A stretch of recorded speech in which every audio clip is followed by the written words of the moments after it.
नमस्कार दोस्तों, स्वागत है आपका अपने YouTube channel Roj education with Deepak पर। तो दोस्तों, हम पढ़ रहे थे संविधान का इतिहास चल रहा था हमारा।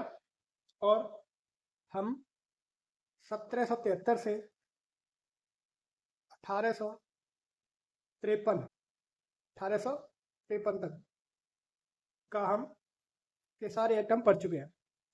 अब क्या होता है, 1857 में क्या होती है, क्रांति। 1857 में क्रांति हो जाती है। तो इसके बाद अब जो कंपनी का शासन था उसे समाप्त कर दिया जाता है। कंपनी के शासन को समाप्त कर दिया जाता है और ताज का शासन शुरू हो जाता है। कंपनी का शासन समाप्त हो जाता है और ताज का शासन शुरू हो जाता है। तो अब हम पढ़ने वाले हैं ताज के शासन के अधिनियम। ताज के शासन में जो एक्ट आए थे उनके बारे में हम चर्चा करने वाले हैं।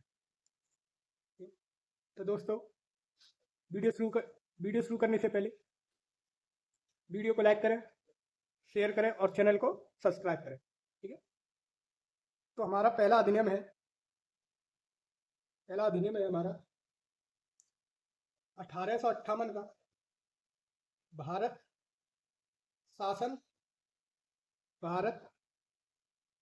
शासन अधिनियम। 1858 का भारत शासन अधिनियम। इसमें क्या हुआ, वही जो कंपनी का शासन था उसे समाप्त कर दिया गया। ठीक। क्या क्या था, ईस्ट इंडिया कंपनी थी, उसके शासन को समाप्त कर दिया। ठीक, शासन को समाप्त कर दिया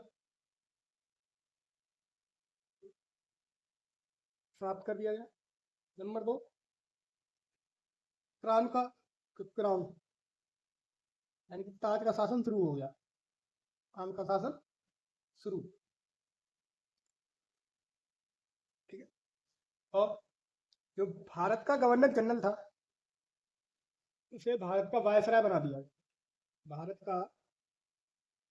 का गवर्नर जनरल भारत का जो गवर्नर जनरल था उसे क्या कर दिया गया, भारत का वायसराय बना दिया गया। तो फर्स्ट वायसराय कौन थे, कैनिंग। कौन, लॉर्ड कैनिंग को बनाया गया। जो बोर्ड ऑफ डायरेक्टर और बोर्ड ऑफ कंट्रोल था उसे समाप्त कर दिया गया। बोर्ड ऑफ डायरेक्टर और बोर्ड ऑफ कंट्रोल को क्या कर दिया गया, समाप्त कर दिया। ठीक है। यानी कि जो द्वैत प्रणाली थी वो समाप्त हो गई है ना। मतलब क्या था, द्वैत शासन समाप्त हो गया। द्वैत शासन समाप्त। इसके बाद क्या होता है, एक नया पद सृजन किया जाता है ना। नए पद का सृजन किया गया। कौन सा पद था, भारत सचिव। ये भारत सचिव जो था ये इंग्लैंड में बैठता था। ठीक है ना, कहाँ बैठता था, कैबिनेट में। ये यूके की संसद के प्रति उत्तरदायी था। उत्तरदायी,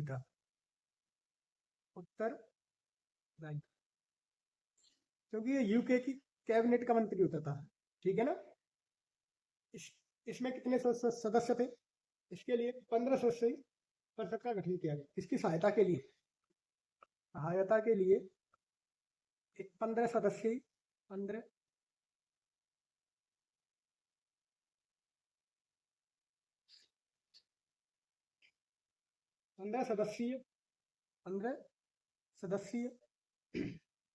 परिषद का गठन किया गया। 15 सदस्यीय परिषद का गठन किया गया।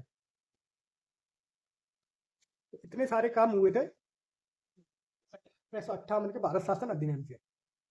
इसके बाद आता है 1861 का भारत शासन अधिनियम। 1861 का भारत शासन अधिनियम। उसके बाद कौन सा आता है 1861 का, 1861 का भारत शासन अधिनियम, भारत शासन अधिनियम, अधिनियम। इसमें क्या होता है, इसमें क्या किया गया, इसमें कार्यकारिणी परिषद का विस्तार किया गया, ठीक है ना। क्या क्या किया गया, जो कार्यकारिणी परिषद थी, कार्यकारी परिषद, कार्यकारी परिषद का विस्तार, कार्यकारी परिषद का विस्तार, और इस विस्तार में 1862 में, 1862 में कैनिंग ने, किसने, कैनिंग था हमारा वायसराय, कैनिंग ने तीन भारतीय, तीन भारतीय, तीन भारतीय, तीन भारतीयों को नामित किया, नामित किया। वो कौन कौन थे, number 1 sir Dinkar, sir Dinkar Patiala के राजा और बनारस के राजा, बनारस के राजा, बनारस के राजा और पटियाला के महाराज, या राजा भी बोल सकते हैं, पटियाला, पटियाला के महाराज, ठीक है। और क्या किया गया,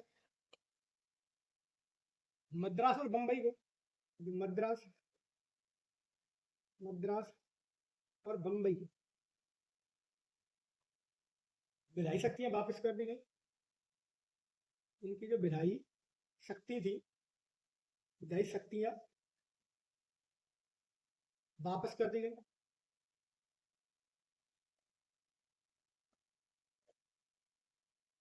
मद्रास और बंबई की विधायी शक्तियां वापस कर दी गई और वायसराय को अध्यादेश जारी करने की शक्ति प्रदान की। वायसराय को, जो वायसराय था, वायसराय को अध्यादेश जारी, अध्यादेश जारी करने की शक्ति, ठीक है, करने की शक्ति प्रदान की गई। अध्यादेश कितने के लिए, अध्यादेश की जो अवधि थी, अध्यादेश की जो अवधि थी, अवधि वो कितनी थी, 6 माह, जैसे कि अभी भी है, अभी भी कोई कोई अध्यादेश आता है तो वो 6 माह की अवधि के लिए आता है, तो उसी तरीके से यही पैटर्न तब था, यानी कि इसी को अपनाया गया है अभी भी, ठीक है। इसके बाद और क्या होता है, बंगाल, उत्तर सीमा प्रांत और पंजाब में विधान परिषदों का गठन किया गया, इतना और किया गया क्या, बंगाल, उत्तरी सीमा प्रांत, उत्तर पश्चिम, उत्तर पश्चिम प्रांत, सीमा प्रांत, सीमा प्रांत और पंजाब, क्या किया गया, विधान परिषदों का गठन, विधान परिषद का गठन, परिषदों का गठन किया गया, ठीक है, विधान परिषदों का गठन किया गया, बंगाल, उत्तरी सीमा प्रांत और पंजाब में विधान परिषदों का गठन किया गया, ठीक है। तो ये था हमारा 1861 का भारत शासन अधिनियम। इसके बाद दोस्तों आता है 1852 का भारत परिषद अधिनियम, ठीक है, जिसमें केंद्र और प्रांतीय विधान परिषदों का विस्तार किया जाता है, ठीक है। इसके बाद क्या आता है 1852 का भारत परिषद अधिनियम, भारत परिषद अधिनियम, भारत परिषद अधिनियम। इसमें क्या होता है, केंद्र और प्रांत की विधान परिषद का विस्तार, केंद्र और, नंबर 1 केंद्र और प्रांतीय विधान परिषद का प्रांतीय विधान परिषद का विस्तार, परिषद का विस्तार, केंद्र और प्रांतीय विधान परिषद का विस्तार। और नंबर 2, विधान परिषद में बजट पर बहस करने का अधिकार। विधान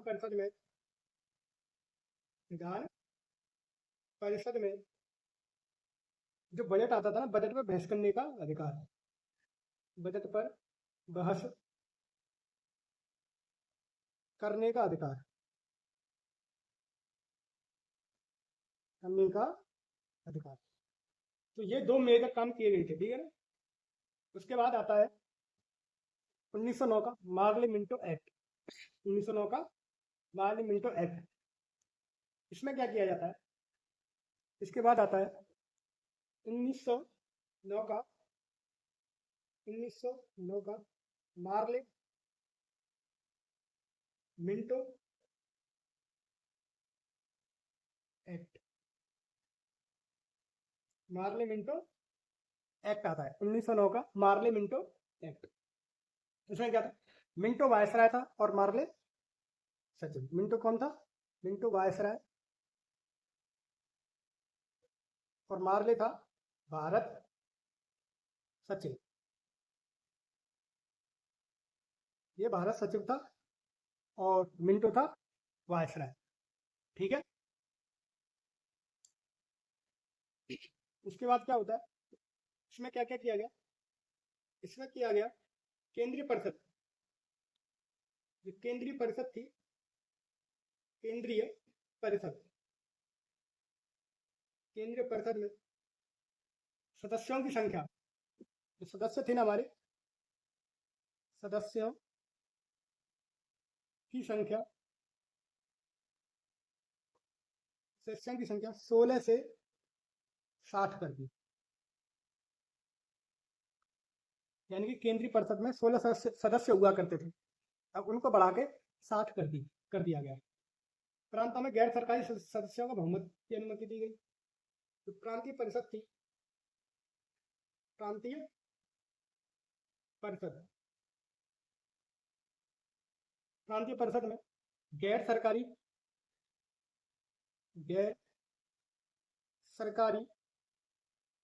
सदस्यों के बहुमत की अनुमति दी गई। सदस्यों के बहुमत की अनुमति दी गई। बहुमत की अनुमति दी गई।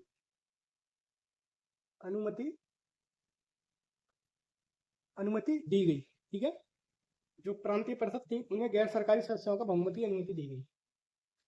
और सबसे इंपॉर्टेंट काम जो इस अधिनियम में किया गया है, मुसलमानों को, ठीक है, मुसलमानों को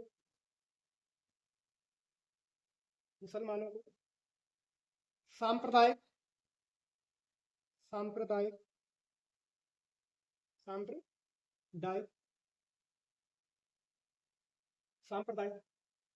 प्रतिनिधित्व का प्रावधान, प्रतिनिधित्व का प्रावधान। अब ये सांप्रदायिक प्रतिनिधित्व क्या था? ये था कि मुस्लिम है, वो क्या करेगा? मुस्लिम को ही वोट देगा, मुस्लिम को वोट देगा, ठीक है। अगर कोई खड़ा है, जैसे कि किसी भी क्षेत्र में अगर मुसलमान को खड़ा किया गया चुनाव में, तो वहां जितने भी मुस्लिम है वो मुस्लिम ही केवल उस मुस्लिम को वोट देंगे। कोई अदर कम्युनिटी का व्यक्ति उसको वोट नहीं दे सकता है। ये था सांप्रदायिक निर्वाचन, ठीक है ना। अब सांप्रदायिक निर्वाचन का जनक मिंटो को कहा जाता है। किसको कहा जाता है?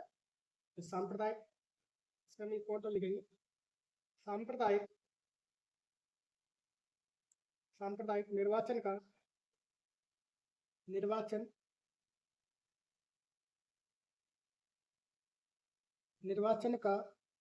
जनक, सांप्रदायिक निर्वाचन का जनक किसे कहते हैं? मिंटो। क्यों? क्योंकि मिंटो ही तो वायसराय था उस टाइम। और एक कार्य और किया गया इसे, जो कार्यकारी परिषद थी, इसमें पहले भारतीय सत्येंद्र सिंह को नियुक्त किया गया। क्या? जो वायसराय की कार्यकारी परिषद में पर परिषद में क्या किया गया? फर्स्ट भारतीय, पहले भारतीय, पहले भारतीय कौन? सत्येंद्र सिन्हा। कौन थे? सत्येंद्र सिन्हा को शामिल किया गया। ठीक है ना? इतने सारे कार्य हमारे महादेव मिट्टो एक्ट 1909 से हुए थे। ठीक है दोस्तों, आज के लिए इतना ही।